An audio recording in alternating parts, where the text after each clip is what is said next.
वक्फ board को लेके government का एक नया बिल आ गया है, काफी बड़ा चेंज आने वाला है। दिल्ली सरकार और लेफ्ट लिeutenant गवर्नमेंट के बीच में टसल जारी है। कंसिडरेशन कर रहे हैं कि भाई एक नया अमेंडमेंट आए कॉन्स्टिट्यूशन में और दोनों की पावर को सेपरेट कर दिया जाए। इधर शेख हसीना भारत में रह रही है, बांग्लादेश से भाग के चली गई है। उन्होंने कमेंट किया है कि अगर मैं यूएस को वो एक आइलैंड दे देती सेंट मराइन, तो हो सकता है मैं वहां की प्राइम मिनिस्टर बनी रहती। तो काफी सारी न्यूज यहाँ डिस्कस करेंगे। नमस्कार दोस्तों, मेरा नाम है प्रदीप सर हरियाणवी। स्वागत करता हूँ हमारे डेली इनिशिएटिव यूपीएससी समाचार। आज मैं 13 और 14 दोनों तारीख का एक साथ कवर कर रहा हूँ, बिकॉज कल हम नहीं दे पाए थे वीडियो।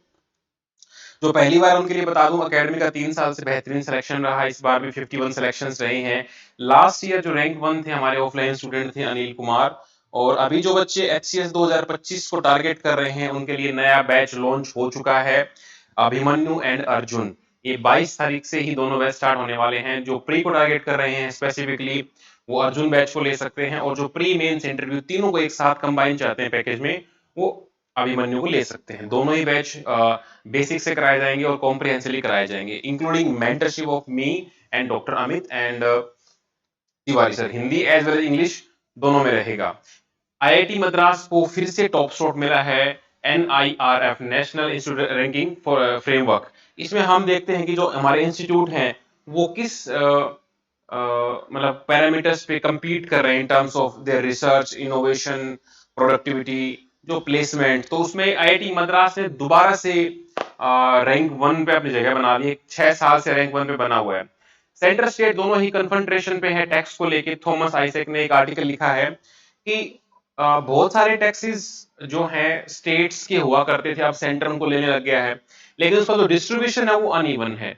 जो सेस एंड सरचार्ज सेंटर लगा रहा है, वो उसके कारण एक मेजर रेवेन्यू पार्ट उनके हाथ से निकल रहा है, बिकॉज सेस और सरचार्ज दोनों स्टेट्स के साथ शेयर नहीं किए जाते। इस वजह से स्टेट्स को थोड़ा सा कंप्लेन है।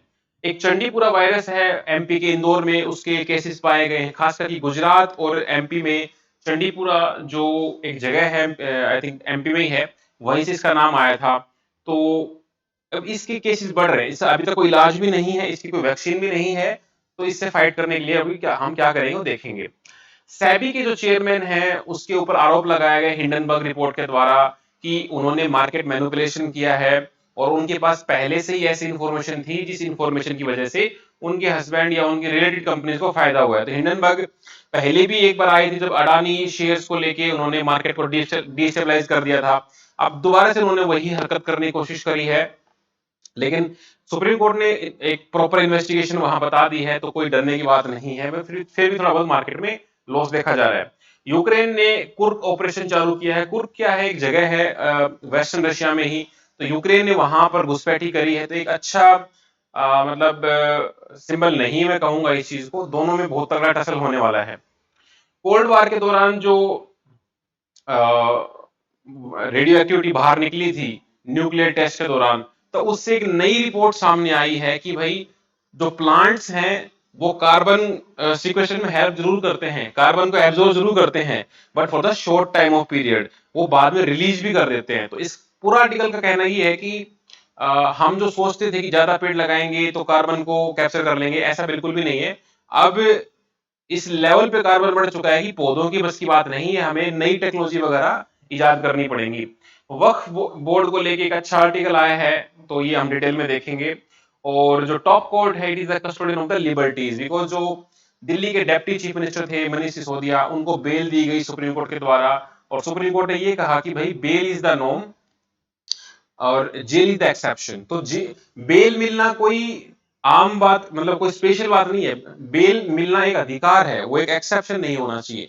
अच्छा आर्टिकल है। और लास्ट में आज यूनाइटेड नेशंस की बॉडी के बारे में देखें जो अदर बॉडीज काम कर रही हैं। चलो भाई, पहला आर्टिकल है NIRF national institute ranking framework. तो कॉम्प्रिहेंसिव पैरामीटर के ऊपर ये रैंकिंग निकाली गई है। ये 10 इंस्टीट्यूशंस, आईआईटी मद्रास नंबर 1 पर है, ठीक है। फिर आईआईसी बेंगलोर, बॉम्बे, फिर दिल्ली, फिर कानपुर, फिर खड़गपुर, फिर एम्स दिल्ली, फिर IIT Roorkee, IIT Guwahati, GNU. ये 10 हैं। अगर हम टॉप यूनिवर्सिटी देखें तो भाई ये इस तरह के नाम है, एक बार नजर डाल लेना, अदरवाइज कोई खास नहीं है। मेंस के हिसाब से आपको याद रखना है एनआईआरएफ, जब भी कोई एजुकेशन की बात आएगी, रैंकिंग की बात आएगी, प्री के हिसाब से आप याद रखना पड़ेगा आपको, आईआईटी मद्रास 6 साल से टॉप पे बनी हुई है। तो भाई इसमें बेस्ट एजुकेशन इंस्टीट्यूट इसको बोला गया है। जो हमारी आईआईएससी बेंगलोर है, इसको हाईएस्ट इन यूनिवर्सिटी और रिसर्च में बोला गया। आईएम अहमदाबाद को best in management, AIIMS Delhi को best in medical science, IIT Bombay को बेस्ट इन इनोवेशन। करीबन इतने इंस्टीट्यूशंस ने पार्टिसिपेट किया, इतनी एप्लीकेशन आई थी, तो अच्छा खासा ठीक है। 2015 से लॉन्च हो चुका था और ये अलग अलग कैटेगरीज पर है, ओवरऑल निकालते हैं university wise, engineering category, management, pharmacy, college, medical, इस तरह से निकालते रहते हैं। ये इनके क्राइटेरिया हैं कि भाई इंक्लूसिविटी, लर्निंग, रिसोर्सेज, इन क्राइटेरिया पे हमें ये पता लगता है कि भाई हम कहाँ स्टैंड कर दें। इतना कुछ होने के बावजूद हमारी कोई भी टॉप 100 में वर्ल्ड के नहीं आ पाते। आप इमेजिन करो कि इस लेवल का जो परफॉर्मेंस है वो हमको दिखानी पड़ेगी। चलो भाई ठीक है, एक अच्छा है हमारे लिए। तो इसमें एक बात आपको ध्यान रखनी पड़ेगी, प्री के हिसाब से जो पार्टिसिपेटिंग इंस्टीट्यूशन है वो डेटा खुद सबमिट करते हैं। एनआईआरएफ वाले खुद डेटा कलेक्ट नहीं करते, ये डेटा सबमिट करते हैं और उसको फिर एनआईआरएफ वाले अपना उसको एनालिसिस कर लेते हैं कि क्या सही क्या गलत, उसकी वेरीफाई कर लेते हैं। तो इस तरह से क्वेश्चन देखो आ सकता है फिर अपने पेपर में ना, कि भाई इसको कंसीडर करो, it is the first government backed ranking of universities in higher education. ये बात बिल्कुल सही है। The ranking is based on the data collected by the ministry of HRD. नहीं, ये गलत बात है। वो खुद ही डेटा देते हैं, ये डेटा कलेक्ट नहीं करते। ठीक है, तो इसका ऑप्शन 1 हो जाएगा। इस तरह क्वेश्चन बनाए जा सकते हैं। अगला है जो यूनियन गवर्नमेंट की सेस और सरचार्ज। इस आर्टिकल को मैं आपको एक कॉम्प्रिहेंसिव समझा देता हूं, बहुत अच्छा आर्टिकल है, आपको पढ़ना भी चाहिए। इसमें जो ऑथर है वो ये कह रहा है कि जो हमारा फिस्कल फेडरलिज्म है, अकॉर्डिंग टू द रूल 100 में से 42% जो शेयर है टैक्सेस का वो फाइनेंस कमीशन डिवाइड करता है। मतलब 42% जो टैक्स हैं वो स्टेट्स को जाने चाहिए। लेकिन क्या होता है कि सेस और सरचार्ज होता है। सेस सरचार्ज क्या होते हैं, टैक्स पे टैक्स लगाते हैं अलग से। ठीक है, तो वो जो टैक्सेस हैं वो सेंटर शेयर नहीं करता फाइनेंस कमीशन के थ्रू, वो सेंटर के पास ही रहते हैं। तो अब उस चीज में बहुत ज्यादा बढ़ोतरी होती जा रही है। बहुत सारे टैक्सेस ऐसे हैं जो डायरेक्ट टैक्स, इनकम टैक्स और कॉर्पोरेट टैक्स ना लगा के सेस सरचार्ज के रूप में सेंट्रल गवर्नमेंट ले रही है। उससे क्या होता है कि जो स्टेट्स की जो कैपेसिटी है, जो ऑटोनॉमी है, जो फिजिकल उनकी एबिलिटीज है वो कमजोर होती जा रही है। तो हमें उसके लिए क्या करना पड़ेगा भाई, उसको हम एक प्रॉपर फॉर्मूला निकालें। और ये जो ट्रेंड है वो थोड़ा सा चिंताजनक बता रहा है। तो इससे क्या होता है कि एक तो डिस्ट्रीब्यूशन जो है वो भी डिस्क्रिमिनेटरी है। मतलब अगर मेरे स्टेट से 100 रुपए गए, मुझे वापस कितने आ रहे हैं वो भी मैटर करता है। तो वो अलग अलग स्टेट्स को अलग अलग है। आपको मैं दिखाता हूं कि देखो 2015-16 और 18-19 के बीच में स्टेट्स ने करीबन 5.26 लाख करोड़ उन्होंने अपने गंवा दिए हैं। ठीक है, अब देखो तमिलनाडु को सिर्फ 29% ही मिल पाता है उसके टैक्सेस का वापिस, महाराष्ट्र को 10% मिल रहा है, जबकि केरला को 57% मिल रहा है, जबकि उत्तर प्रदेश, बिहार, छत्तीसगढ़ इनको ज्यादा मिल रहा है। अभी जो रिसेंट में बजट आया आपने देखा कि बिहार को कितना पैसा मिला है, आंध्र को कितना पैसा मिला है। ठीक है, तो ये जो अनइवननेस है वो चिंता का विषय बन रहा है। आर्टिकल जो लिखने वाला है, देखो चैलेंज क्या, एक तो जो क्राइटेरिया है पैसा ट्रांसफर करने के वो ऑब्जेक्टिव होने चाहिए, ऐसा पॉलिटिकल नहीं होना चाहिए। अब बिहार में मान लो भाई एक ऐसी गवर्नमेंट है जो सेंट्रल गवर्नमेंट को सपोर्ट कर रही है तो उनको ज्यादा पैसा देंगे। ऐसा सेम गुजरात में मान लो डबल इंजन सरकार के नाम से प्रमोट किया जा रहा है, तो लोगों के मन में एक डर पैदा होता है कि यार जो गवर्नमेंट सेंटर में है वही स्टेट में होगी तो ही पैसा आएगा। तो उससे क्या होता है कि पॉलिटिकली उस चीज को एक्सप्लॉइट किया जा सकता है। तो अब यहां पर आप देखो कि इनइक्विटेबल है, इससे क्या होगा भाई, जो करंट सिस्टम है उनकी फाइनेंशियल ऑटोनॉमी रेस्ट्रिक्ट हो जाएगी। जो स्कीम वो लॉन्च करना चाहते थे वो नहीं हो पाएंगी, जो डेवलपमेंट होना था उस स्टेट में नहीं हो पाएगा। ठीक है, तो उसको काफी सारी चीजें हैं वो स्टेट को देखनी पड़ती हैं। हेल्थ है, एजुकेशन है, एग्रीकल्चर है, इरिगेशन है, ये सारे हो गए हमारे स्टेट सब्जेक्ट। इसका पैसा कौन लगाएगा, स्टेट। तो पैसा सेंटर की तरफ से आएगा नहीं तो लगाएंगे कहां से। तो वो ऐसा लगेगा कि भाई सेंट्रल गवर्नमेंट जहां जहां पे है वही डेवलपमेंट हो रहा है। तो इससे क्या होगा कि हमें थोड़ा सा वो करना पड़ेगा, हमारे जो इकोनॉमिक इंप्रूवमेंट है वो काफी लिमिटेड हुई है। लेकिन इसमें एक एंगल ये भी ऑथर ने दिया है कि ऐसे स्टेट्स जहां पर इकोनॉमिक पैसा मैंने ज्यादा दिया, फंड ज्यादा दिया, वहां भी डेवलपमेंट नहीं हो रहा है। तो इसका मतलब there is no clear cut relationship between more money more development. वो डिपेंड करता है यूज करने वाला कौन है, लोग कैसे हैं, लीडर कैसे हैं, उस पर डिपेंड भी करेगा। ठीक है, एक तो इसमें जीएसटी का ही मुद्दा आता है कि जीएसटी के बाद बहुत सारे टैक्स हैं कम हो गए थे, वो भी है। और पॉलिटिकल डायमेंशन तो ये है ही कि भाई अपोजिशन पार्टी जो रूल है वहां पर वो पैसा नहीं देते, ऐसा माना जाता है, परसीव्ड है। अपने आंसर में कभी भी आपको जज्बाती नहीं होना है कि ऐसा होता ही है।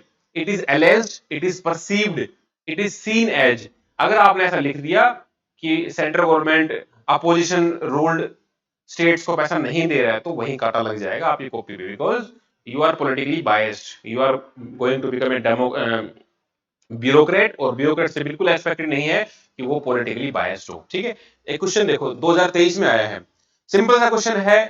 15 फाइनेंस कमीशन ने कुछ क्राइटेरिया बनाए थे कि इन क्राइटेरिया के आधार पे हम पैसा ट्रांसफर करेंगे। तो ये वो क्राइटेरिया है, इन्होंने कहा है कि इसमें से कौन कौन से क्राइटेरिया हैं, मतलब कितने हैं, हाउ मेनी। तो भाई इसमें से गवर्नेंस रिफॉर्म नहीं है, स्टेबल गवर्नमेंट नहीं है, तो 1 2 3 बच गए, तो ओनली 3। ठीक है, सिंपल क्वेश्चन था, ये हमेशा से ही चलते आए हैं, ये अपडेट हुए थोड़ी से इसलिए न्यूज में था। चलो, मध्य प्रदेश इंदौर में एक 20 साल का आदमी को सिम्टम मिले हैं भाई चंडीपुरा वायरस के। चंडीपुरा के भाई पहले से ही 53 कंफर्म्ड हो चुके हैं, 19 डेथ भी हो चुकी है। चंडीपुरा क्या है, महाराष्ट्र में एक जगह है, 1965 में ये वायरस पाया गया था, दोबारा से इसके केसेस निकल के आ रहे हैं, और ये बेसिकली सैंड फ्लाई जो हैं उससे ट्रांसमिट हो रहा है। नेपाल, भूटान, बांग्लादेश आसपास के देशों में फैला हुआ है, और इससे क्या हो सकता है, एक्यूट एन्सेफेलाइटिक इलनेस हो सकती है, सडन फीवर आ सकता है, मेंटल हेल्थ बिगड़ सकती है, आपको कोमा में जा सकते हो। प्राइमरी बच्चों को होता है, बिकॉज बच्चों का इकोसिस्टम थोड़ा सा इकोसिस्टम नहीं, इम्यून सिस्टम थोड़ा सा कमजोर रहता है, उनको जल्दी इंपैक्ट करता है। ठीक है, तो इस तरह से हमारे सेंट्रल वेस्ट इंडिया में पहले भी हो चुका है, अभी तक इसका कोई इलाज नहीं है। Currently there is no specific antiviral treatment vaccine for the Chandipura. ऐसी जो लाइन आती है ना, ये प्री में क्वेश्चन बनते हैं जो एकदम एब्सोल्यूट स्टेटमेंट है, पता ही होना चाहिए भाई इसके लिए कोई ट्रीटमेंट है नहीं है, कोई वैक्सीन है नहीं है, ये पता होना चाहिए। आप जो गैस नहीं कर पाओ, इसलिए मैं इनको अलग कलर में हाईलाइट करता हूं, तो आप इसको ध्यान रखना थोड़ा सा। ठीक है, अगला आर्टिकल है कि हिंडनबर्ग रिसर्च जो है उन्होंने एलेज किया SEBI, security exchange board of India, जो पूरे शेयर मार्केट को रेगुलेट करता है, ये उस पे ही आरोप लगा रहे हैं कि जो ऑफशोर फंड थे वो अडानी स्टॉक मैनिपुलेशन से लिंक्ड थे। तो ठीक है, इस बार तो इस रिपोर्ट ने इतना कोई खास हंगामा किया नहीं है। पिछली बार तो ऐसा होता, अडानी के शेयर 70% गिर गए थे, उस टाइम पर जिसने 70% लॉस पे शेयर उठा लिए थे, आज वो करोड़पति बन चुके होंगे। ठीक है, तो इसने ऐसा उठाया था, लेकिन सेबी ने साफ साफ मना कर दिया है कि भाई बिल्कुल ऐसे मना कर दिया कि झूठ बोल रहा है, खाओ मां कसम। तो हिंडनबर्ग ने मां कसम भी खा ली, लेकिन फिर भी सेबी मानने को तैयार नहीं है कि भाई हमने ऐसा कुछ नहीं किया है। कोई चोर नहीं कहता मैं चोर हूं, जब तक वो प्रूफ ना हो जाए। अब देखने वाली बात ये रहेगी कि सेबी के ऊपर जो इन्वेस्टिगेशन होगा उसमें सेबी कहां तक दोषी पाएगा। अगर सेबी दोषी पाया गया तो भाई फिर भगवान ही मालिक है कि सारे सिस्टम को चलाने वाला है वही करप्ट हो जाएगा, तो सिस्टम से हम क्या एक्सपेक्ट कर सकते हैं। हमारा इंडियन शेयर मार्केट में कितने लोग पैसा इन्वेस्ट कर रहे हैं डेली, तो उनका भरोसा है तभी तो इन्वेस्ट हो रहा है कि इंडिया एक बिगेस्ट ग्रोइंग इकोनॉमी है। हर जगह से पैसा निकाल के सब लोग डाल रहे हैं, मैंने भी 2-4 लाख डाल रखे हैं वैसे, तो मैं भी सोच रहा हूँ कि मेरे 2 के 4 हो जाए। ठीक है, देखते हैं क्या होता है। अभी तो मैं लॉस में चल रहा हूँ 50,000। SEBI denies bias, maintains the integrity of its policies and recusal procedures. ठीक है, चलो अब देखो एक्यूज क्या लगा इसके खिलाफ कि भाई एक तो इसके कनेक्शंस हैं, और जो विनोद अडानी है इनके भाई हैं, उन्होंने इस पैसे को इस तरह से यूज किया। और जो ये सेबी चेयरमैन थी, इनकी खुद की एक फर्म थी जो अच्छी खासी फर्म चल रही थी। सेबी के चेयरमैन बनने के बाद इन्होंने उसके जो ओनरशिप है वो अपने पति को ट्रांसफर कर दी, लेकिन है तो पति ही ना भाई, उनके आपस में तो लिंक है ही, एक ही साथ रहते हैं, तो देयर इज हाई चांसेस कि उसमें कॉन्फ्लिक्ट ऑफ इंटरेस्ट पैदा हो जाए। ठीक है, उसको जो इन्फॉर्मेशन पता है, अब मान लो मुझे पता है कि कल ये बैंक फेल होने वाला है, तो मैं उसके सारे शेयर बेच दूंगा, या मुझे पता है कि ये जो टेंडर है इस कंपनी को मिलने वाला है, मैं रातों रात खरीद लूंगा, मान लो 100 करोड़ लगा के, अगले दिन वो 200 करोड़ में बेच दूंगा, मेरे 100 करोड़ तो रातों रात बन गए ना। तो बड़े लेवल पे मैनिपुलेशन होता है। अब वो देखने वाली बात ये है कि भाई सेबी इसको कितना मतलब झेल पाएगी, जो कमेटी बनाई जाएगी इन्वेस्टिगेशन करेगी। ठीक है, तो अभी तो सुप्रीम कोर्ट ने बोल दिया कि हिंडनबर्ग की रिपोर्ट करी है, इसका करते हैं और एम्फेसिस करेंगे भाई, अकाउंटेबिलिटी और सब कुछ हम देखेंगे। ठीक है, तो इस तरह कुछ तरीके होते हैं मैनिपुलेशन करने। एक शॉर्ट सेलिंग होता है, शॉर्ट सेलिंग में क्या हो कि भाई आपने 10 शेयर बेचे 1,000 रुपए के, और आपने जैसे इसके पैसे कम हुए आपने वापस खरीद लिए। तो कई बार कंपनी क्या करती है कि खुद ही खरीदने लग जाती है शेयर्स को, शेयर ऊपर जाने लगता है, जनता को लगता है ये शेयर तो एकदम छप्पड़ फाड़ जाएगा, जैसे ही लोगों ने एंट्री ली वो बेच के निकल जाता है, उसका ही पैसा है। तो इस तरह से बहुत सारी चीजें होती हैं, पहले ज्यादा होती थी। अगर आप मैं बात करूं, एक मूवी आई थी, मूवी का नाम मुझे ध्यान नहीं है, उसमें वो शेयर मार्केट के बारे में बताता है, मेहता मेहता करके कुछ था। तो वो क्या दिखाता है कि मतलब खुद ही खरीदने लग जाते हैं और फिर पैसा बढ़ जाता है, इसीलिए एक सर्किट सिस्टम आया था। एक पर्टिकुलर शेयर एक दिन में इससे ऊपर नहीं जा सकता या इससे नीचे नहीं गिर सकता, वो सर्किट सिस्टम होता था, आज भी है। ठीक है, तो इस तरह से था। तो हमें इससे क्या पता लगाना पड़ेगा कि भाई अब इसकी इंटेंशन जो थी वो इन्वेस्टिगेशन होगा और जो रिजल्ट निकल के आएगा वो हम डिस्कस कर लेंगे। ठीक है, अगली न्यूज हमारी है यूक्रेन की। अब यूक्रेन ने एक मिशन चला दिया है, कुर्क ऑपरेशन। तो ये 35 किलोमीटर के आसपास है, रशिया के अंदर घुस गए हैं। तो अब ये एक बहुत बड़ी मुसीबत को न्योता देने जैसा है। रशिया पहले से ही आग उगल रहा है, एक न्यूक्लियर पावर है और मिलिट्री जायंट भी है। तो और यूक्रेन भी घुटने टेकने को तैयार नहीं, तो देखने लायक होगा अब क्या होगा। तो सिग्निफिकेंट एस्केलेशन हुआ है भाई, अब बहुत सारी कैजुअलिटीज भी इसमें हुई हैं। देखते हैं कहां तक रहता। आप हमको इतना पता रहना चाहिए कि ये जो कुर्स्क है ये कहाँ पे है। तो ये ऐसे पिछले 4-5 साल से ट्रेंड चल रहा है, जो एरिया इन कॉन्फ्लिक्ट होता है वो उसकी लोकेशन आपको देंगे मैच द फॉलोइंग। ये अफ्रीका में है, ये रशिया में है, ये एशिया में है, ये ब्राजील के आसपास है, ये अर्मेनिया में है। ऐसे क्वेश्चन में दिखाऊंगा आपको पहले कैसे आए हैं। तो ये लोकेशन अपनी मार्क कर लेना अपनी एटलस में, ठीक है। और ये कुर्स एक अच्छा खासा मिनरल रिच एरिया भी है, यहाँ पर ना बहुत कुछ है, ऑयल वगैरह और है ना, उस चक्कर में भी है। तो भाई यहाँ पर टेरिटरी वो है, रशियन ऑयल का बफर है ना। तो वहां पर रशियन आर्मी इसको फाइट कर रही है, देखेंगे क्या होगा। 2023 में से क्वेश्चन आया, 3 आपको लोकेशन दी और आपसे पूछा गया कि मैच द फॉलोइंग में हमने सही मैच किया नहीं किया। कितनी सही मैच, एक भी सही मैच नहीं कर रखी एकदम। सारे झूठ बोल दिया सारा यूपीएससी ने की, है ना। अब देखो नगार्नो काराबस्क, ये तो बहुत फेमस एरिया है, ये पिछले 10 साल से चल रहा था। तो ये जो अर्मेनिया और अजरबैजान के अंदर है कि भाई दोनों क्लेम कर रहे हैं उसको, ये बहुत इंपॉर्टेंट था। इसके अलावा ये दोनों बहुत कॉमन नहीं थे, किसी किसी ने पढ़ा किसी ने नहीं पढ़ा होगा। तो भाई खैरसोन और ज़ैपोरिज़िया ये रशिया में है और नॉर्थ की वो इतोई ये अफ्रीका में। इतना अब तो हमें पता चल गया है। फ्यूचर में कभी ये नाम आपके सामने पेपर में घुमा फिरा के फिर से आ सकते हैं ऑप्शन में। तो यूपीएससी ने एक बार जो पूछ लिया ना उसको तो भाई याद कर ही लो, ठीक है, उसको नहीं छोड़ना चाहिए। चलो भाई, अगला हमारा एनवायरमेंट पे है। ये बड़ा अच्छा आर्टिकल लगा मेरे को। इस आर्टिकल ने तो आंखें खोल दी मेरी। इसने ये कहा कि अब एक नई रिसर्च निकल के आई है, वो रिसर्च ये कह रही है कि जो प्लांट्स हैं वो एब्जॉर्ब करते हैं CO2 को, और बहुत ज्यादा एब्जॉर्ब करते हैं, जितना हमने सोचा था ना उससे डबल कैपेसिटी का एब्जॉर्ब करते हैं, बट शॉर्ट टर्म के लिए। पौधे कार्बन डाइऑक्साइड को वापस भी छोड़ते हैं। समझ में आई बात? ऐसा लगता था CO2 लो और O2 दो, लेकिन अब ऐसा हो रखा है कि एक हैवी क्वांटिटी में प्लांट्स एब्जॉर्ब कर लेते हैं CO2 को, फिर वापस भी छोड़ देते हैं। तो इस बात से ये प्रूव हो गया कि अब जो क्लाइमेट चेंज है उसको अगर एड्रेस करना है तो सिर्फ प्लांट्स उगाने से कंट्रोल में नहीं आने वाला। हमें मॉडर्न टेक्नोलॉजी को, कार्बन सिक्वेस्ट्रेशन, उस कार्बन को खींच खींच के कहीं समुद्र के नीचे, कहीं लेबोरेटरी में रखना पड़ेगा, उसको कैसे भी हम करें। बट प्लांट्स की एक लिमिट है, अगर उसने 20 खींचा तो वो हो सकता है 10 वापस भी छोड़ दे, ठीक है, उसकी लिमिट है, उतना ही खींचेगा वो। तो अच्छा आर्टिकल है, सिर्फ घबराने की बात नहीं है। एक नया आर्टिकल, एक नया ओपिनियन निकल के आया है। तो ये कहा कि plants absorb more CO2 from the atmosphere.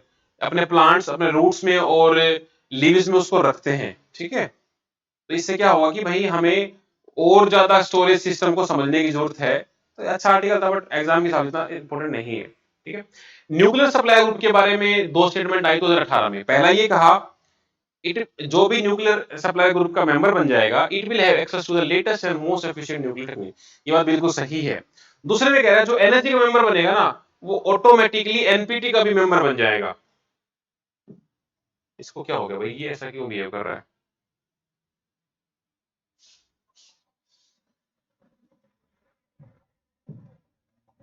Just a moment.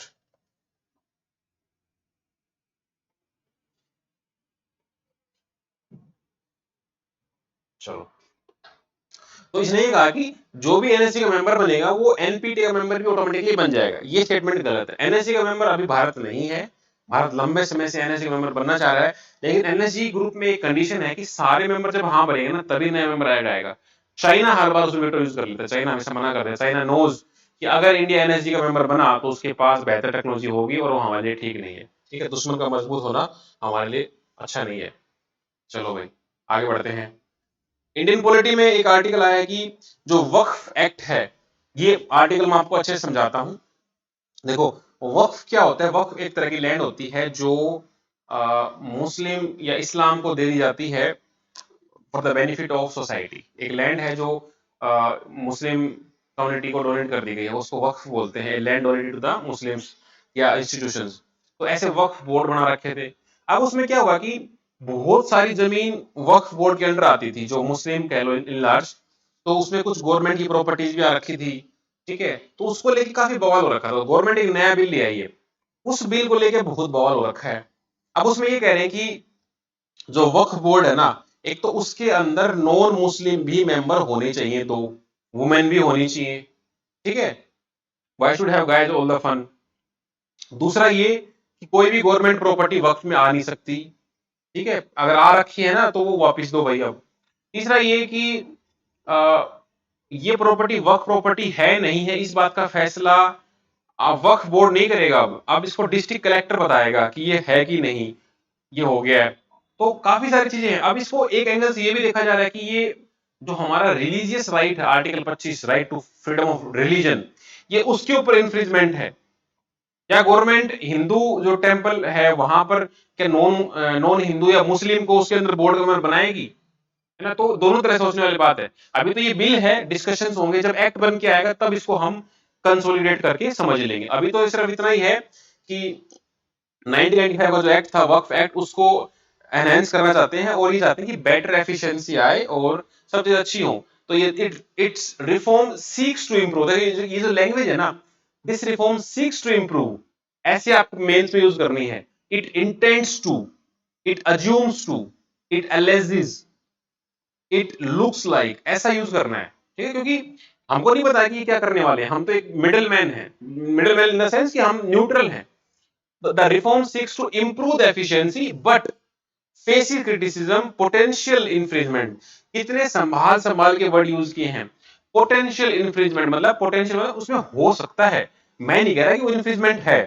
Potential infringement on religious rights and lack of stakeholder constitution. ये जो लाइन होती है ना, ये तो इंट्रो में होती है या कंक्लूजन में होती है। अगर वक्फ बोर्ड पे कोई भी क्वेश्चन आ जाए, ये लाइन चिपका दो, ताली आ जाएगी उधर से, ठीक है। ये सही खेल गया। दो वाला खेलना पड़ता है आपको, आपको बीच में दोनों तरफ से बैटिंग करनी पड़ती है। इधर से भी बैटिंग करूंगा, उधर से बैटिंग करूंगा, ठीक है, मुझे बीच में रहना है। तो ये बिल आया है और ये इसका नाम याद रख लेना, unified work management empowerment efficiency development act 2024, ठीक है। तो वक्फ जो प्रॉपर्टीज हैं, the property dedicated to the name of God for the religious and charitable purpose, इसमें मूवेबल इमूवेबल दोनों आ जाते हैं, मॉस्क स्कूल सब कुछ आ जाता है इसमें, ठीक है। और नॉन मुस्लिम्स हैं वो भी वक्फ वक्फ लैंड क्रिएट कर सकते हैं अगर वो इस्लामिक प्रिंसिपल्स को फॉलो करते हैं। हमारे इंडिया में इसके लिए एक 1985 एक्ट बना था, सर्वे वगैरह स्टेट गवर्नमेंट कराती है, लेकिन अब ऐसा होगा डिस्ट्रिक्ट कलेक्टर बताएगा कि ये है कि नहीं है, मतलब सेंट्रल गवर्नमेंट उसका कंट्रोल रहेगा उसके ऊपर। तो इसको रिप्लेस कर दिया है। इसमें एक full time chief executive officer होता है जो मुस्लिम ही होना चाहिए हर बोर्ड का हेड, ये कंडीशन है, लेकिन अब इस कंडीशन को हटा दिया गया है। 2013 के अमेंडमेंट के बाद ऐसा हो गया था कि किसी वक्त प्रॉपर्टी को सेल करना इम्पॉसिबल है, लेकिन अब हो जाएगा, ठीक है। अब उसको चेंज करेंगे, थोड़ा सा डाइल्यूट करने की कोशिश की जा रही है। सेंट्रल वक्फ काउंसिल जो बनाई गई थी, मिनिस्ट्री ऑफ माइनॉरिटी अफेयर्स के नीचे आती है, ताकि यूनिफॉर्मिटी रहे पूरे इंडिया में। चेंजेस क्या क्या आएंगे, एक तो डेफिनेशन को चेंज करने वाले हैं कि भाई अगर किसी को ये बनाना है तो एक लॉफुल प्रॉपर्टी ओनर होना चाहिए और पिछले 5 साल से इस्लाम को फॉलो करता है। ऐसा नहीं हिंदू है, क्रिश्चियन है, एकदम से मुस्लिम बना और अगले अगले दिन वक्फ प्रॉपर्टी एक्ट में उसको अपॉइंट कर दिया। तो वक्फ बाय यूज कंसेप्ट को हटाने जा रहे हैं। गवर्नमेंट प्रॉपर्टी को बिल्कुल भी वक्फ प्रॉपर्टी नहीं किया जाएगा।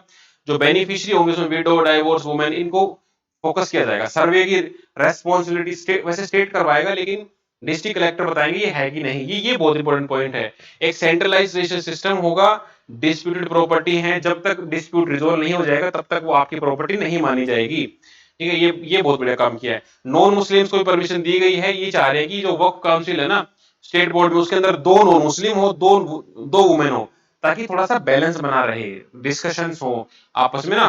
और जो वक्फ ट्रिब्यूनल है, वक्फ ट्रिब्यूनल के अंदर 3 मेंबर हुआ करते हैं, 2 कर दिए गए हैं। एक डिस्ट्रिक्ट जज होगा, एक जॉइंट सेक्रेटरी रैंक का ऑफिसर होगा।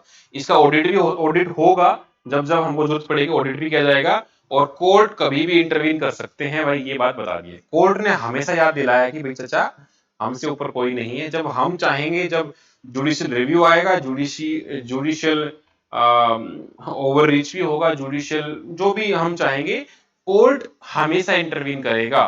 बिकॉज हमारे देश में कोर्ट ही एक आखिरी न्याय की आशा बची हुई है, वहां से न्याय आएगा। और कोर्ट भी, सुप्रीम कोर्ट भी कई हद तक मतलब न्याय दे रहा है, ऐसी कोई बात नहीं है, तो अच्छी बात है। अब पोटेंशियल ये है कि भाई इसमें ना बहुत सारे रिलीजियस क्वेश्चंस आएंगे, नॉन मुस्लिम का पार्टिसिपेशन होगा तो वो कहाँ तक एक्सेप्टेबल होगा, रिलीजियस इसमें एंगल्स आ जाएंगे, एक नॉन मुस्लिम बैठेगा तो क्या वो मुस्लिम्स के हक को रिप्रेजेंट कर पाएगा, नहीं कर पाएगा, वो अभी डिस्कशन चल रहा है, जब एक्ट बन जाएगा तब इसको हम अपने लिए कर लेंगे। 2019 में क्वेश्चन आया कि which article of the constitution ये इंश्योर करता है कि हम अपने पसंद पसंद के आदमी से शादी कर सकते हैं। तो ये आर्टिकल 21 है, राइट टू लाइफ, उसके अंदर सब कुछ आ जाता है। सरकार आपको परमिशन देती है कि आपके पसंदीदा आदमी से आप शादी करो, पसंदीदा औरत से शादी करो, लेकिन जरूरी नहीं है कि हम उससे जबरदस्ती शादी कराएंगे। आपकी आपका हक नहीं है कि मुझे इससे शादी करनी ही है, वो भले ही मना कर रही हो, जबरदस्ती माना डालनी है, नहीं, आपका दोनों अगर मियाँ बीवी राजी, क्या करे काजी, उस टाइप का हक है ये। चलो, ये भी बहुत अच्छा आर्टिकल आया है, top court as the custodian of the liberty, कि लिबर्टी का कस्टोडियन सुप्रीम कोर्ट ही है। अब देखो, जो ये दिल्ली के चीफ मिनिस्टर थे, इनको बेल दी गई, इनको बेल नहीं दी जा रही, सुप्रीम कोर्ट ने इनको बेल दी और ये याद दिलाया कि भाई देखो, लिबर्टी जो है वो बहुत इंपॉर्टेंट है, सबको बोलने का अधिकार है और बेल मिलनी चाहिए। वैसे इनको पीएमएलए एक्ट के अंदर अंदर डाला गया था, prevention of money laundering act, लेकिन इनको बार बार इनकी बेल डिनाई की जा रही थी, लेकिन सुप्रीम कोर्ट ने बोल दिया कि bail is the norm, not the exception. मतलब एक चीज होती है ना कि ये तो आपका हक है बेल लेना, हमने केस दर्ज किया, आपको अंदर किया, आपने जमानत दिया, बाहर आ गए, it's not a privilege, it's a norm. But कुछ केसेस में आपको आपकी बेल रोकी जाती है, ताकि लार्जर पब्लिक इंटरेस्ट को देखते हुए, या क्राइम जो जो आरोप है वो बहुत गहरे हैं, संवेदनशील हैं, किसी का रेप, मर्डर, अबडक्शन, ऐसे केसेस में आपको बेल नहीं दी जा सकती। ठीक है, अब देखो इस पूरे आर्टिकल में ये है कि भाई एक तो क्रिमिनल जस्टिस सिस्टम उसको हाईलाइट किया है कि हमें स्पीडी ट्रायल वगैरह देनी पड़ेगी, और जो अंडर ट्रायल्स हैं जिनकी कभी तारीख ही नहीं लग रही है, उनके बारे में काफी अच्छा इसने बोला है कि बहुत सारे लोग ऐसे हैं जेलों में जिनका 10 साल से पड़े हुए हैं, और जिस केस में उनको अंदर लेके आए थे उस केस की मैक्सिमम सजा 5 साल है, पर 10 साल से उसका नंबर ही नहीं आ रहा है, क्योंकि उसको कोई वकील नहीं मिला, या हमारे इतने केसेस पेंडिंग है, लाखों करोड़ों में केस पेंडिंग है भारत में, तो उसको नंबर ही नहीं आया, तो उसको लेके थोड़ा चिंता जताई जा रही है। अब इसमें देखो कई सारे एक्ट मेंशन किए गए हैं, कई सारे केसेस, कश्मीरा सिंह 1997, पी चिदम्बरम 2020, सत्येंद्र कुमार अंतिल 2022। ठीक है, इसमें एक ये बात निकल के आई है, right to speedy trial is a fundamental right under article 21। ये बात ध्यान रखना, फ्यूचर में यूपीएससी क्वेश्चन बनाएगा, इस लाइन को उठाएगा और चिपका देगा। ठीक है, चलो भाई, और लिबर्टी जो है वो हमारा कोर कंपोनेंट है, ये भी बोला है। अब जो इसकी जो रिपोर्ट थी वो 56,000 पेजेस की रिपोर्ट दे रखी है, जिसमें 456 विटनेस हैं। अब उसको 456 विटनेस और 56,000 को हम इवेल्युएट करने बैठे तो यहाँ 10 साल लग जाए, 10 साल में वो आदमी बूढ़ा हो जाएगा, तब उसका फायदा ही क्या है? तो स्पीडी ट्रायल बहुत जरूरी है। ठीक है, अब देखो इसमें कोर्ट ने एक अच्छी बात कही है, फॉर द फैक्ट कि जितने भी कन्विक्शन होते हैं पीएमएलए के under, prevention of money laundering act, सिर्फ 40 कन्विक्शन आते हैं 5,000 केसेस में। तो आप अंदाजा लगा लो, पिछले 10 साल में 5,000 केस हुए और सिर्फ 40 लोग दोषी पाए गए। तो मतलब ये सरकार यूज कर रही है उसको डराने के लिए, जिसको भी मतलब डर लग रहा हो उससे पीएमएलए लगा दो, वो उलझा रहेगा या वो कॉम्प्रोमाइज कर लेगा। चैलेंज क्या है? तो भाई हमारे जस्टिस सिस्टम में बहुत ज्यादा डिले हो रहे हैं। ठीक है, और जो लीगल टेक्निकलिटीज हैं वो भी इशू आते रहते हैं। कंसर्न ये है कि भाई, है ना, ज्यादा दिन तक कस्टोडियल को अंदर रखना भी ठीक नहीं है, और ट्रायल की टाइमलाइन होनी चाहिए। तो कॉन्स्टिट्यूशनल फाउंडेशन कहती है कि भाई, मेनका गांधी केस में भी आया था इस तरह से, तो ये 2-4 केस है, ये केस आप जरूर याद रखना। Maneka Gandhi case versus union of India 1978, इसमें ड्यू प्रोसेस ऑफ लॉ आया था कि कानून तो फॉलो हो रहा है, लेकिन क्या कानून सही है? अब मान लो किसी कोई कानून बना रखा है, उसके तहत किसी को पकड़ लिया, सरकार क्या बोलेगी? It is the procedure established by law, कानून में ऐसा लिखा था, हमने कर दिया। लेकिन सरकार इस केस में निकल के आया था ड्यू प्रोसेस हो, क्या कानून बनाते समय भी ध्यान रखा गया था कानून सही बन रहा है? अब मान लो मेजोरिटी है एक पार्टी की, वो कुछ भी कानून बना देगी, तो क्या वो कानून सही हो जाएगा? It's have to be reasonable and justiciable. ठीक है, तो ये बहुत जरूरी है, ये एक याद रखना, लैंडमार्क एक्ट है ये। इसके अलावा ऐसा कुछ नहीं है, ये बात ध्यान रखना, bail is the rule not the exception. ठीक है, ये ध्यान रखना आप। तो कंक्लूजन यही है कि भाई हमें कोर्ट का यही था कि बहुत सारे अनजस्टली डिटेन किए गए हैं, और हमें अब चेंज करना पड़ेगा अपने जस्टिस सिस्टम को, सिविल लिबर्टीज को, देना पड़ेगा। ये मनी लॉन्ड्रिंग के बारे में थोड़ा सा इंफॉर्मेशन अगर आपको इंटरेस्ट हो कि मनी लॉन्ड्रिंग क्या चीज है, कैसे होती है, तो ये आप आर्टिकल थोड़ा सा देख लेना, अदरवाइज ऐसा कुछ नहीं है इसमें, ये अपने इकोनॉमी का पार्ट है। ठीक है, अच्छा आर्टिकल था। अगर यूएन की बॉडीज हम देखें तो वही है अनकैड, यूएनसीएडी। ये करती क्या है, ये जो ग्लोबल इकोनॉमी का फायदा है वो सबको मिले फेयरली और इफेक्टिवली, उसका ध्यान रखता है। ये ट्रेड, इन्वेस्टमेंट, फाइनेंस, टेक्नोलॉजी को पूरे वर्ल्ड में फैलाने का काम करती है। यूएनओडीसी ये ड्रग्स एंड क्राइम के बारे में देखते हैं। इससे मेन काम क्या होता है कि पूरे वर्ल्ड में जो ड्रग हैं, इलिसिट ट्रेड है, बच्चे हैं, उनका ध्यान रखा, उसके बारे में ये। ठीक है, और ये यूएन की मेंबर को हेल्प भी करती है। उसके बाद है UNHCR, United nation high commission for the refugees. इसका मेन देखो, जितने भी यूएन की बॉडीज हैं उसका नाम से ही पता लग जाएगा, इसका नाम ही है रेफ्यूजी कमिश्नर। इसका मेन काम यही होगा, जो पूरे वर्ल्ड में जो रेफ्यूजी घूम रहे हैं उनका ह्यूमन राइट्स, उनका सेफ, ये कह लो कि रिहेबिलिटेशन, जो वनरेबल हैं, चाइल्ड, ओल्ड, वुमेन, उनका ध्यान रखा जाए, ये उसकी बात ध्यान करता है। ठीक है, इसको नोबेल पीस प्राइज मिल चुका है अच्छा काम करने के लिए यूरोप में 1954 में। ठीक है, तो आज के हमारे 5 क्वेश्चन है, India and China are the member of NSG, ये बात सही है कि गलत है, ये आपको बताना है। दूसरा, अभी जो रिसेंट में रैंकिंग आई है एनआईआरएफ की, उसमें टॉप रैंक किसने हासिल किया है ओवरऑल कैटेगरी में। तीसरा, चंडीपुर वायरस का ना कोई वैक्सीन है ना कोई इलाज है, ये बात सही है कि गलत है। क्वेश्चन नंबर 4, वक्फ प्रॉपर्टी क्या होती है आपको बताना है। नंबर 5, सेबी जब बनाई गई थी बिल्कुल स्टार्टिंग में, उस टाइम पर वो स्टैट्यूटरी बॉडी थी, ट्रू या फॉल्स, गूगल कर लेना, थोड़ा सा मजा आएगा। सेबी उस टाइम पर थी नहीं थी, या आज है नहीं है, आज का स्टैट्यूटरी बॉडी है, जब बनाई गई थी तब थी, ये दोनों क्वेश्चन आपके लिए हो गए हैं। ठीक है, आज 6 क्वेश्चन हो गए अपने। चलो ये हमारा 13 का, आज हम देखते हैं 14 का।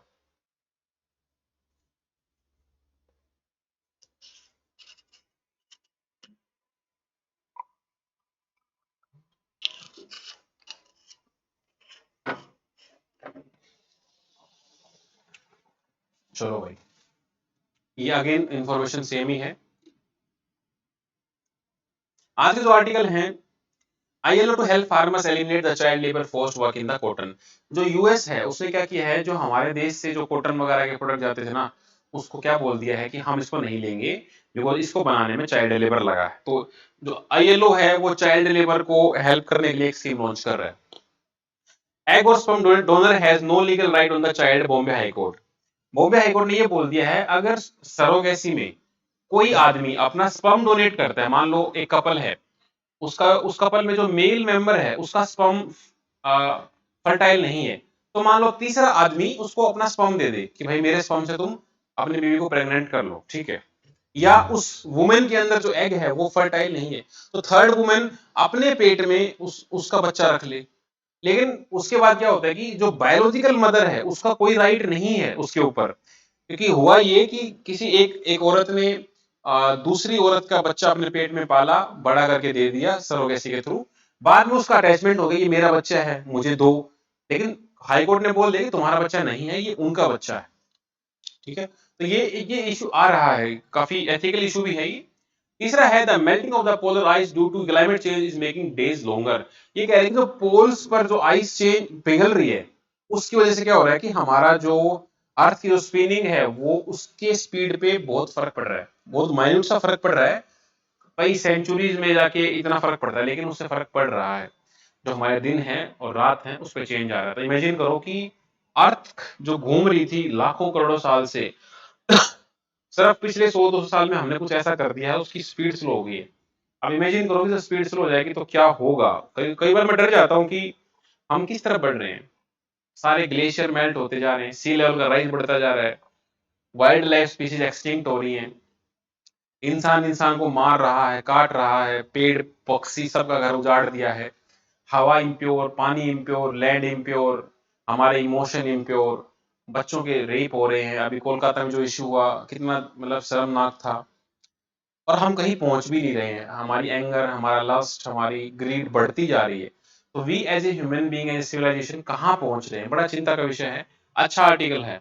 इसके बाद है the overview of the governance in Delhi. अब दिल्ली में क्या हो रहा है कि भाई लेफ्टिनेंट गवर्नर और चीफ मिनिस्टर के बीच में टसल चल ही रहा है। तो अच्छा आर्टिकल आया भी। एक सेंट मार्टिन आइलैंड है, बांग्लादेश कंट्रोल करता है। शेख हसीना ने आरोप लगाया है कि अगर ये आइलैंड मैं यूएसए को दे देती तो मुझे वहां से नहीं निकलवाती। इनडायरेक्टली यही कहना चाह रही हैं कि मेरे को हटाने में यूएस का हाथ है। ठीक है, देख सकते हैं। Hints of the corporation of the science research in India, ये अच्छा आर्टिकल है। ये आर्टिकल ये कहना चाह रहा है कि जो हमारी रिसर्च हो रही है इंडिया में, वो रिसर्च क्यूरियोसिटी से नहीं आ रही है, वो रिसर्च कमर्शियल इंटरेस्ट से आ रही है। जिस फील्ड में ज्यादा पैसा मिल रहा है लोग उसी पे रिसर्च कर रहे हैं। ऐसा नहीं है कि अब मान लो कुछ ऐसी चीज है जो गरीबों को टारगेट करती है। ऐसी प्रॉब्लम है कि भाई एजुकेशन को अफोर्डेबल कैसे बनाया, कोई काम ही नहीं कर रहा है बिकॉज अमीरों को उससे मिलना ही नहीं है। एजुकेशन सस्ती हो जाएगी तो अमीरों को कैसे मिलेगा। हेल्थ कैसे बेहतर बनाएं, जो लोग मोटे होते जा रहे हैं उनको हम कैसे करें, वेजिटेबल्स को न्यूट्रिशियस कैसे बनाएं, उसके ऊपर रिसर्च कम हो रही है। लेकिन चांद पर कैसे पहुंचना है, बुलेट ट्रेन कैसे चलानी है, ठीक है, या ड्राइवरलेस गाड़ी कैसे चलानी है, एआई कैसे डेवलप करना है, उनके ऊपर बहुत सारा पैसा दिया जा रहा है। क्यों? बिकॉज वहां से पैसा वापिस भी ज्यादा आ रहा है। तो ये एक चिंता का विषय है कि रिसर्च होनी चाहिए इंटरेस्ट बेस। लोगों की क्यूरियोसिटी हो यार ऐसा क्यों हो रहा है। ठीक है, क्लाइमेट चेंज हो रहा है उसके ऊपर तो कोई रिसर्च कर ही नहीं रहा है। लेकिन अभी ड्राइवरलेस कार बना लेते हैं, हम मार्स पर जाना चाहते हैं, अर्थ को बचा नहीं रहे हैं, मार्स पे जाना है। तो ये बड़ा एक थॉट प्रोविंग आर्टिकल आया आज। इसके बाद आज जो हमारा टॉपिक है इंडियन ओशन ड्रीम एसोसिएशन, ये एक अच्छी बॉडी है। वो सारी कंट्री जिनको इंडियन ओशन की बाउंड्री लगती है, ये उनका एक ग्रुप है 23 मेंबर का। ठीक है, आर्टिकल स्टार्ट करते हैं। पहला आर्टिकल है हमारा, जो कॉटन और हाइब्रिड कॉटन सीड्स हैं इंडिया से इंपोर्ट होते हैं, यूएसए उनको क्या बोल दिया है, they are products made by using the child और फोर्स्ड लेबर। देखो ये पहले भी हुआ था। यूरोप साफ साफ मना करता है कि हम ऐसे कोई भी प्रोडक्ट को नहीं खरीदेंगे जिसको बनाने में चाइल्ड लेबर का यूज हुआ हो। तो यूएसए बाहर बाहर से तो हमको सपोर्ट करता है, अंदर से ऐसे काम करता है। ठीक है, अल्दो ये बात प्रूफ नहीं हुई है कि चाइल्ड लेबर लगा है नहीं लेगा है, वो अपने हिसाब से बोल रहे हैं, उनको बोलना होता है, कंपटीटर है हमारे। तो इसके ऊपर एक कॉन्फ्रेंस हुई और आईएलओ और confederation of Indian textile industry मिलकर एक नया प्रोजेक्ट बनाया है जो चाइल्ड लेबर को एंड कर देगा। ठीक है, अभी प्रोजेक्ट चलेगा, जब कुछ अच्छा आएगा कुछ आएगा देखेंगे। अब ये क्या करेंगे, freedom of association, collective bargaining, elimination of the child and force labour, abolition of discrimination, ensuring safe work, ये सब कहने की बातें हैं। आपको पहले भी पता होगी कॉन्स्टिट्यूशन में हमारा आर्टिकल 23 है, आर्टिकल 24 है, आर्टिकल 23 में फोर्स लेबर है, आर्टिकल 24 में चाइल्ड लेबर है। वो आर्टिकल पता हो, ये दो चार कीवर्ड पता हो, collective bargaining, elimination of child labour, abolition of discrimination, ये सब है। ठीक है, ये आपको पता होना चाहिए। तो हमारा सस्टेनेबल डेवलपमेंट गोल नंबर 8.7 भी है कि हमें चाइल्ड लेबर खत्म करना 2025 तक। तो बॉन्डेड लेबर है, इंडस्ट्रियल लेबर है। अगर हम लेबर की बात करें ना, तो 14 ईयर्स से नीचे का कोई बच्चा काम नहीं कर सकता किसी भी इंडस्ट्री में। ठीक है, और 14 से लेके 18 तक हजारडीएस में काम कर सकता है, नॉन हजारडीएस में। 18 के बाद आप हर जगह काम कर सकते हो। लेकिन जो बच्चे फिल्मों में काम कर रहे हैं या अपने मम्मी पापा की मदद कर रहे हैं घरों में आफ्टर द स्कूल टाइम, उनको अलाउड है, वो चाइल्ड लेबर में नहीं आएगा। ठीक है, तो चाइल्ड लेबर से प्रॉब्लम क्या होती है, हेल्थ रिस्क होता है बच्चों की हेल्थ, सेक्सुअल एक्सप्लॉयटेशन होता है बच्चों के साथ, एजुकेशन डिप्राइव, सारे दिन वो होटल में बर्तन मांजते रहते हैं तो एजुकेशन मिस हो जाती है। इकोनॉमिक थ्रेट भी है बिकॉज अगर इनफॉर्मल सेक्टर के इशू है तो वो उनको कोई बुक पे दिखाएगा नहीं। हर एक ढाबे पे एक छोटू होता है, सारे काम करता है, पैसे भी कम लेता है, कहीं रिकॉर्ड में भी नहीं है। और पॉवर्टी साइकिल बनी रहती है, एक आदमी गरीबी से बाहर आने के लिए काम कर रहा है लेकिन वापस गरीबी में धकेला जा रहा है बिकॉज कम पैसा, कम एजुकेशन, वापस पॉवर्टी, इस तरह से फंस जाता है। तो how child labour becomes road block to the Indian human capital account. देखो एक तो भाई उसको राइट्स नहीं मिल पा रहे, दूसरा अपॉर्चुनिटी कॉस्ट, जिस उम्र में उसको पढ़ लिख के बड़ा आदमी बनना था, इंजीनियर बनना था, वो वहां पर बर्तन मांजता रह गया, एक विशेष साइकिल में फंस जाता है। ठीक है, लैक ऑफ एजुकेशन है, हेल्थ इश्यू हो ही रहे हैं माइक्रो लेवल पे, मैक्रो लेवल पे। मतलब चाइल्ड लेबर हर तरह से नुकसानदायक है, उसके मल्टीपल प्रॉब्लम्स हैं। ठीक है, इसके लिए हमने 1986 में एक्ट भी बना रखा है। इसके अलावा और भी सारे एक्ट हैं, चाइल्ड लेबर एक्ट एक 2016 में भी आया, 2017 अमेंडमेंट भी हुआ, मनरेगा में भी बोल रखा है, राइट टू एजुकेशन 2009 में भी आया, मिड डे मील में आया। तो ऐसे 5-6 आपको नाम याद रखने हैं, चाइल्ड लेबर की बात हो तो वो आपको फेंक देने हैं मेंस में, इस तरह से। ठीक है, अब हम क्या कर रहे हैं चाइल्ड के लिए, वही आर्टिकल 21 ए अलग से बना रखा है। 24 मैंने बताया था चाइल्ड जो 14 ईयर से नीचे होगा वो काम नहीं करा सकते, आर्टिकल 39 है। ये तीनों आर्टिकल याद रखना, 21 ए, 24, 39, ये सब आपको याद रखने पड़ेंगे। ठीक है, चाइल्ड लेबर जब भी क्वेश्चन आया लगा देना। अब 2018 में क्वेश्चन आया, आईएलओ का एक कन्वेंशन है, कन्वेंशन नंबर 138 182, ये किससे रिलेट करता है कि चाइल्ड लेबर से रिलेट करता है। तो इन क्वेश्चन का कोई हाथ सिर पाव नहीं है। आज पूछ लिया 138, कल पूछ लो 121, परसों पूछ लो 72, किस किस को याद करोगे। तो सिर्फ ये दो याद कर लेना, 138 182, ये कहीं ना कहीं यूपीएससी ने खुद पूछा है। इसके पीछे कारण होता है, एक वैल्यू होती है उसकी। फ्यूचर में किसी ऑप्शन में आएगा यही सेम ऑप्शन मिला के मैच द फॉलोइंग में, इसलिए पी वाई क्यू तो पी जाओ, ठीक है। और थोड़ा सा एडवांस जाना चाहते हो तो इन तीनों का भी देख लो कोड नंबर क्या है, बिकॉज ये ना पूछ के ये पूछ ले अगली बार, यही होता है स्मार्ट वर्क, ठीक है। रिवर्स इंजीनियरिंग बोलते हैं इसको। चलो अगला एक्ट है कि भाई हुआ क्या कि यहाँ पर बॉम्बे में किसी महिला ने अपना एग एग डोनेट किया, उससे जो बच्चे पैदा हुए, जिसका बच्चा वो जिसके लिए वो बच्चा डोनेट किया था, डोनेट करने के बाद वो कह रही मेरे बच्चे हैं, ट्विंस पैदा हो गए, तो कह रहे मुझे दो। सुप्रीम कोर्ट ने हाई कोर्ट ने साफ मना कर दिया, when you donate your egg, you donate your sperm, you have no legal right over the child. आपने अपना स्पर्म या एग डोनेट किया, आपका कोई अधिकार नहीं है, आपने दे दिया, ठीक है, आप भूल जाओ। डोनेशन का मतलब ये होता है मैंने किसी को दान दे दिया, किसी संस्था में 10,000 रुपए, फिर मैं कहूँ मेरे 10,000 वापिस दो, तो डोनेशन एक दान होता है एक तरह का। अब इसमें इशू ये आता है कि ये सरोगेसी होती क्या है। सरोगेसी क्या होता है कि इट्स लाइक रेंटिंग योर वोम। दो तरह की सरोगेसी होती है, एक होती है अल्ट्रुस्टिक, एक होती है कमर्शियल। मतलब ये होता है कि मान लो किसी कोई औरत है, वो अपने पेट में बच्चा कंसीव नहीं कर पा रही है, तो क्या करेगी कि अपना एग, अपने पति का स्पर्म दोनों मिक्स करके उसका जाइगोट बना के तीसरी वुमेन के पेट में प्लांट कर दो। वो बच्चा बड़ा होगा, वो औरत बच्चे को जन्म देगी और बच्चा हम ले लेंगे। वो बच्चा कैसा दिखेगा, हमारे जैसा ही दिखेगा, बिकॉज वो हमारा ही है बायोलॉजिकली। लेकिन वो 9 महीने का दर्द उस माँ ने सहा, जन्म उसने दिया, ठीक है, ब्रेस्ट फीडिंग भी वही कराएगी, बिकॉज उसके स्तनों में दूध आएगा, तो उस प्रोसेस से गुजरी है। लेकिन फिर आप बच्चा लेके चले जाओ तो काफी साइकोलॉजिकल ट्रॉमा आता है, बिकॉज नेचर ने तो ऐसा बनाया कि जैसे बच्चा पैदा होगा तो सारे हार्मोन हार्मोन वगैरह वैसे ही आएंगे। कई बार क्या होता है, हमने एक बच्चा मांगा, ट्विंस पैदा हो गए, उस एक बच्चे को कौन संभालेगा अब। कई बार बच्चा अपंग पैदा हो गया, डिसेबल्ड पैदा हो गया, लेने से मना कर दिया। तो कई तरह की चीजें, कई बार उस माँ ने देने से मना कर दिया कि मेरे पेट से है, मेरा है। तो इस चीज को रेगुलेट करने के लिए सरोगेसी एक्ट भी बनाया जा चुका है। अब इसमें सरकार की तरफ से ऐसा हो रखा है कि अल्ट्रुइस्टिक सरोगेसी इज वैलिड। आप अपने परिवार में ही कर सकते हो, अपने सगे संबंधी जो ब्लड रिलेशंस हैं, प्रोवाइडेड दैट आप दोनों में से एक इनफर्टाइल होना चाहिए, वो प्रूव होना चाहिए। शादी के 5 या 6 साल के बाद आपको सर्टिफिकेट लेना पड़ेगा कि वी आर इनकेपेबल बच्चा करने के लिए, फिर हम करेंगे। कमर्शियल सरोगेसी क्या होता है, आप पैसे देके किसी से करवाओ। तो जो गुजरात का एक जगह है आनंद, वहां पर ऑस्ट्रेलिया से, अमेरिका से लोग आते थे और बच्चा प्लांट करते थे और फिर 9 महीने बाद बच्चे को लेके चले जाते थे। आनंद में बहुत सारे ऐसे केसेस थे, लाखों केसेस थे, ठीक है, पैसे के लिए बार बार प्रेग्नेंट हो रहे हैं, वो चीजें बहुत मतलब गंदा रूप ले चुकी थी। अच्छा आर्टिकल था। इसके बाद 2020 में क्वेश्चन आया था कि in the context of the recent advance in the human reproductive technology pro nuclear transfer, ये तो 2020 का ही आया था। What is pro nuclear transfer, तो ये क्या था, prevention of the mitochondrial disease in the offspring. काफी टफ कैटेगरी क्वेश्चन है, ये करंट अफेयर में चल रहा था 2019-20 में, तब ये हो सकता था, अदरवाइज इतना इजी क्वेश्चन ये नहीं था।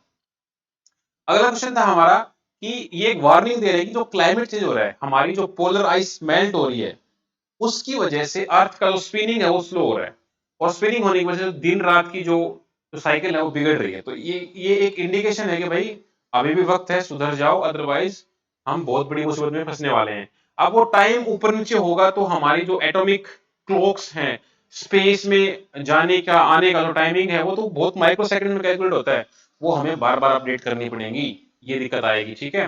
प्लेनेटरी प्रोसेस में दिक्कत आएगी, तो हमें ग्लोबल एमिशंस पे कंट्रोल करना पड़ेगा अब, ठीक है। तो कहाँ कहाँ दिक्कत आ सकती है, हमें प्रिसाइज टाइम कीपिंग में दिक्कत आएगी, ठीक है। और अब इसमें काफी सारे मतलब थोड़ा फिजिक्स ओरिएंटेड है, अगर स्लो रेट होगा तो क्या होगा, इस तरह से क्वेश्चन बन सकता है। तो अर्थ का जो है रोटेशन है 1.3 मिली सेकेंड पर सेंचुरी पिछले 2 डिकेड में कम होती जा रही है, ठीक है, इस वजह से। और ये आगे बढ़ने की वो दिक्कत है, जिससे हमारा stock trading, time keeping, space travel, ये सारे इंपैक्ट होने वाले हैं, जो बहुत माइक्रो सेकंड में कैलकुलेट होते हैं। जैसे आप देखते हो ना 100 मीटर की रेस होती है, तो 9.693 4-5 पॉइंट तक चले जाता है। तो इस तरह से ये करेगा।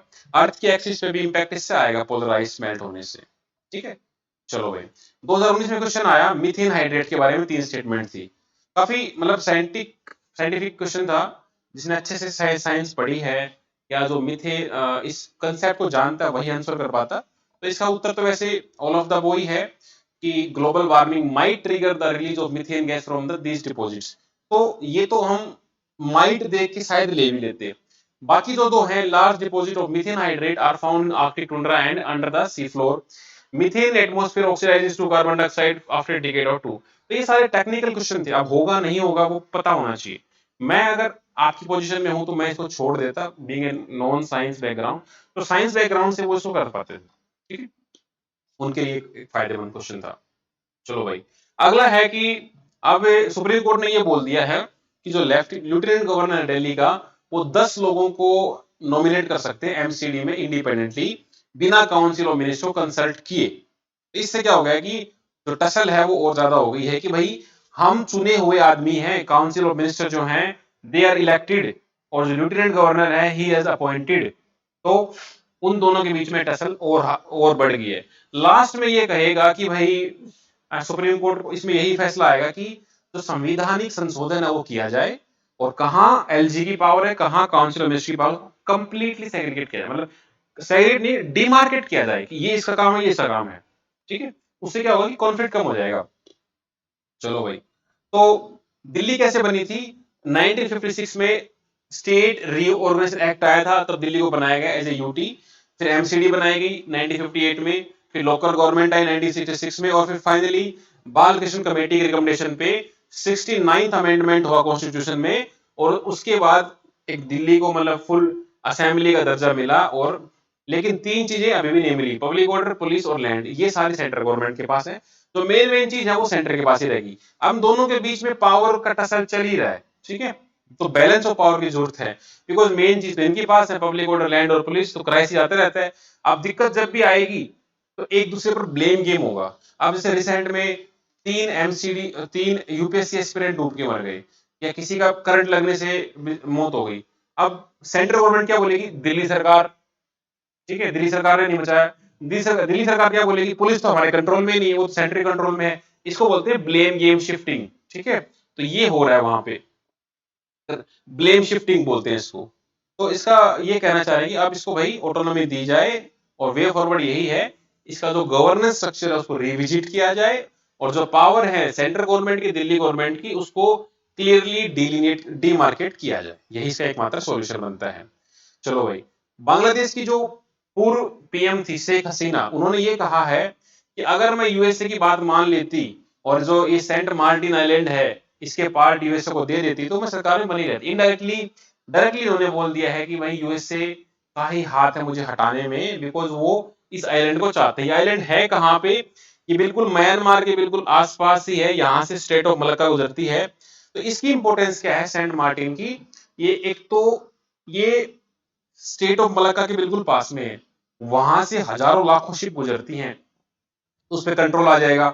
अगर यूएसए ने कंट्रोल कर लिया, और Indian Ocean is a major portion, जो पूरे वर्ल्ड में ट्रेड होता है उसका 80% यही से जाता है, तो इस वजह से हो जाएगा। और म्यांमार के साथ भी कॉन्फ्लिक्ट हो सकता है, और इसके आसपास जो ईईजेड होता है, एक्सक्लूसिव इकोनॉमिक जोन, वहां पर ऑयल, फिश, गैस, वो सारे तो है ही हैं। तो यूएसए चाहता है कि इसको मैं कंट्रोल कर लूं। तो ये सारा जियोपॉलिटिकल कंट्रोल होता है।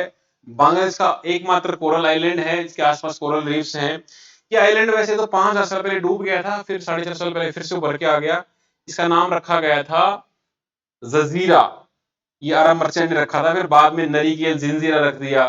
फिर सन 1900 में ब्रिटिश ने कंट्रोल कर लिया सेंट मार्टिन को। ऐसे करते करते इसकी लंबी हिस्ट्री रही है, ठीक है, मैंने आपको इंपोर्टेंस समझा दी है। 2023 में क्वेश्चन आया, आपको 3 रीजन पूछे गए, डोनबास, कचियन एंड टिग्रे।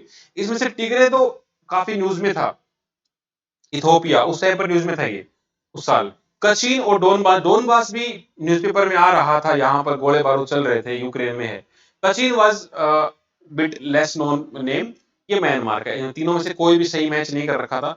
तो मैं आपको अगेन कह रहा हूं कि यूपीएससी का जो ट्रेंड है पिछले 5 साल से, जहां पर लड़ाई झगड़ा रोला चल रहा हो, वहां पर जो लोकेशंस न्यूज में आती है उनको हाईलाइट करते चलो अपने एटलस में, ठीक है, कभी भी पूछा जा सकता है आपसे। आज का जो हमारा आर्टिकल है ये साइंस रिसर्च को लेके है, ठीक है। ये अच्छा आर्टिकल है, पढ़ना। मैं आपको करेक्ट समझाता हूँ। ये आर्टिकल ये कह रहा है कि जो हमारी रिसर्च है वो क्यूरियोसिटी ओरिएंटेड ना होके वो हो रही है कमर्शियल इंटरेस्ट ओरिएंटेड। हम उस चीज पर रिसर्च नहीं कर रहे हैं जिस पर हमारा इंटरेस्ट है या जिसकी जरूरत है समाज को। हम उस चीज के ऊपर रिसर्च कर रहे हैं जिसकी मार्केट में डिमांड है, जिसके ऊपर पैसा ज्यादा मिल रहा है। अब तो मैं आपको बताया इंट्रोडक्शन में ही, हमें artificial intelligence, bullet train, space travel, micro nutrients, इनके ऊपर रिसर्च कर रहे हैं। जबकि poverty, education, health, air, river, land, Ganga नदी पूरा नाला बन चुकी है, यमुना नदी इतनी बदबू मारती है, लैंडस्लाइड होते जा रहे हैं, लोग बढ़ते जा रहे हैं, हार्ट अटैक कैपिटल बन चुका है इंडिया, उसके ऊपर रिसर्च हो ही नहीं रही है। ठीक है, लेकिन पैसा कहाँ जा रहा है? मोबाइल कैसे फास्ट बनाना है, मुंह देख के खुल जाए। अरे भाई, मुंह देख के ना खुले तो भी ठीक है, पासवर्ड से खोल लो, उसके ऊपर रिसर्च नहीं कर रहे हैं। ठीक है, तो इस हिसाब से ये एक अच्छा आर्टिकल, थॉट प्रोवोकिंग। चलो भाई, एक एक्ट भी आया था ANRF। ठीक है, तो ये इसके ऊपर भी आप मतलब इसमें फंडिंग वगैरह बढ़ाई गई थी।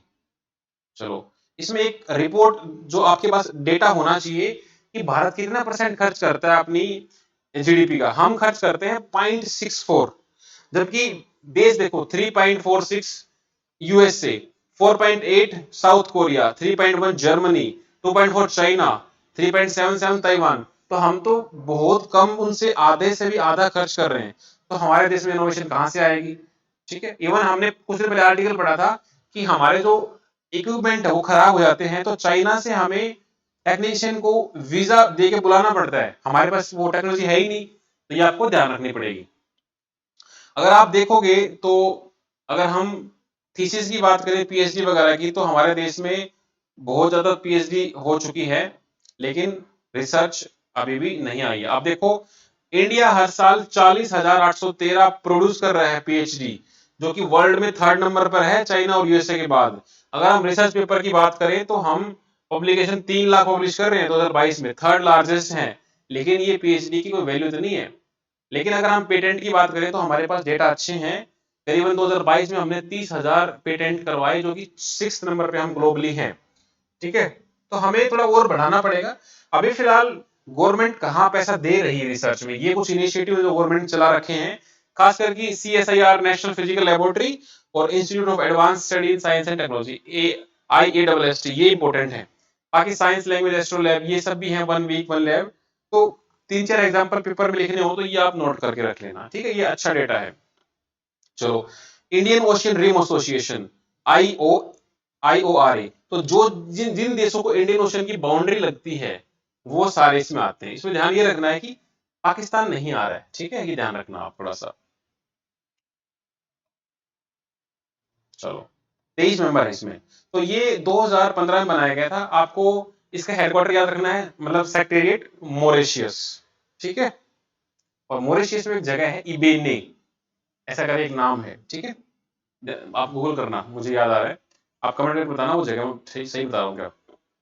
ठीक है, मच्छर घुस गया बोलते बोलते मुंह में। 23 मेंबर्स इसके हैं, 11 डायलॉग पार्टनर्स हैं। चाइना एक डायलॉग पार्टनर इसमें है, इंडिया इसमें मेंबर है, ये आपको ध्यान रखना है। पाकिस्तान इसमें नहीं है। ठीक है, ये याद रखना। इसका मेन काम यही है कि भाई संगठन बनाओ, जितने भी कॉमन इश्यूज हैं भाई, ट्रेड का है, फिशिंग का है, क्लाइमेट का है, मानसून का है, मैराइन लाइफ का है, वो हम सारे एक साथ मिलके कर लें। ऐसे 10-12 ग्रुप बना रखे हैं, बिम्स्टेक, सार्क, आसियान, ठीक है, या फिर हम ब्रिक्स कह लो। इस तरह से हमने ग्रुप बना रखे हैं। तो वो उनका मेन काम यही होता है, collaboration, partnership, community community efforts. ठीक है, तो ये आपको बढ़िया आर्टिकल था। इसके 6 एरिया हैं, maritime safety and security, trade investment facilitation, fishery management, disaster risk management, tourism and cultural exchange, academic, science and technology, blue economy, women economic empowerment. ठीक है, ब्लू इकोनॉमी क्या आता है? सारे वो काम जो पानी से रिलेटेड है, फिशरी, रिन्यूएबल, सी पोर्ट, ऑफशोर। टूरिज्म भी अच्छा खासा है इन देशों में, टूरिज्म बहुत ज्यादा है, खास करके ब्लू ब्लू इकोनॉमी में। मॉरिशस में कितने, मालदीव हो गया, मालदीव मॉरिशस में हमारे इंडिया से बहुत सारे लोग जाते हैं।